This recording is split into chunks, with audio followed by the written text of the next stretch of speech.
Hi, everyone. This is the second part of the two-video set on the apology. Let me share my screen with you.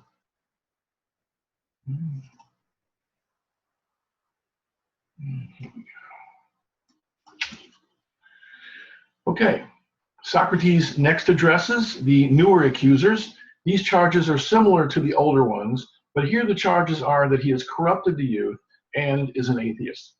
He formulates a first counter-argument in three parts. In the first part, he leads the main accuser, Miletus, into admitting that it is usually only one person who does someone good and the many who don't, not the other way around.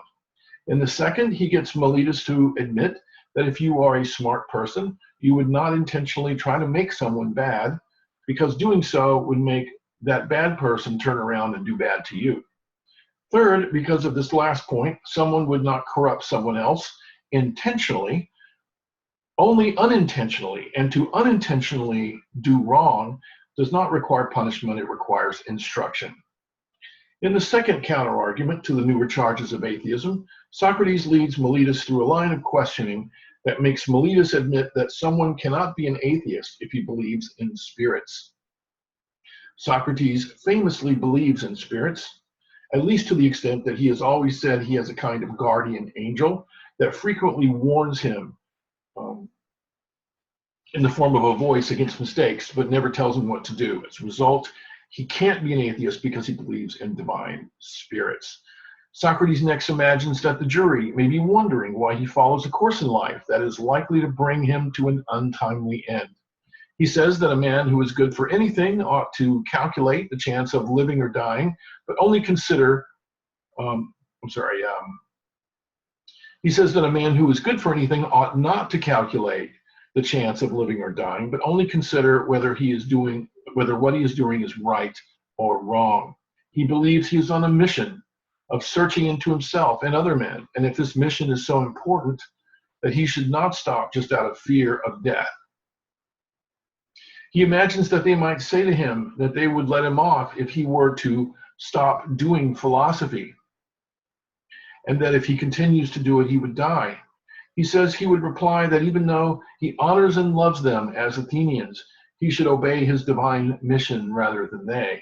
And while he has life and strength left, he shall never cease from the practice and teaching of philosophy. And that is,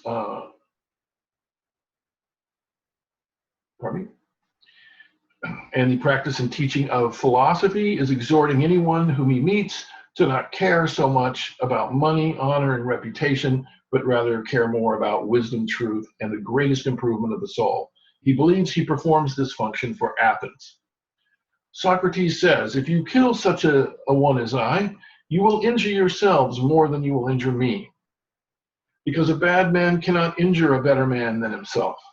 He says, I am a sort of gadfly given to the state by the god, and the state is like a horse who is tardy in his motions and requires to be stirred into life.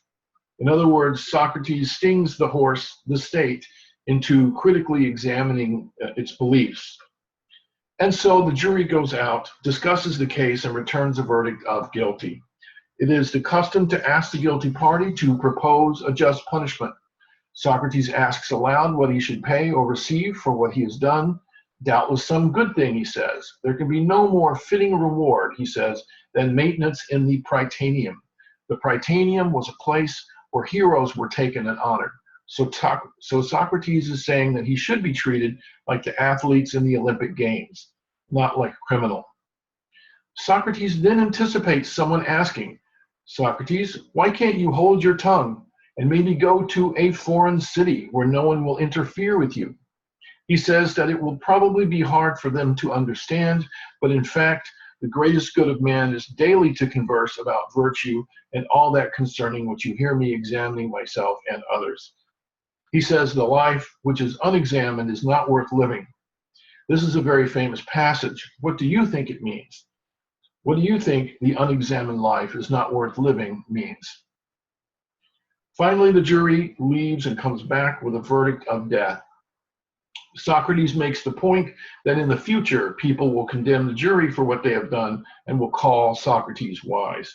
In fact, this is exactly what happened. He says, if you'd only waited a while, he is old. He says, if you'd only waited a while, I am old and I would have died anyway. He says that since death is slow and wickedness is fast, he was caught by the slower runner, death, and the jury was caught by the faster runner, wickedness. Even though he is condemned to die, they are condemned by truth to suffer a penalty of villainy. He tells his acquitters, these are the folks who voted against his punishment, to keep their heads up. He says his internal spirit didn't stop him from what he did, so he believes he did the right thing.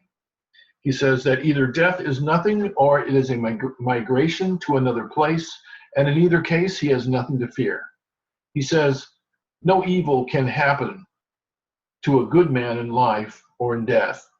He then asks his friends to punish his sons if they care more about riches than about virtue. And at this point, the dialogue is over. So on this upbeat note, thank you for your time and attention. And I hope that this video has increased your understanding of this very influential and interesting dialogue by Plato. Bye.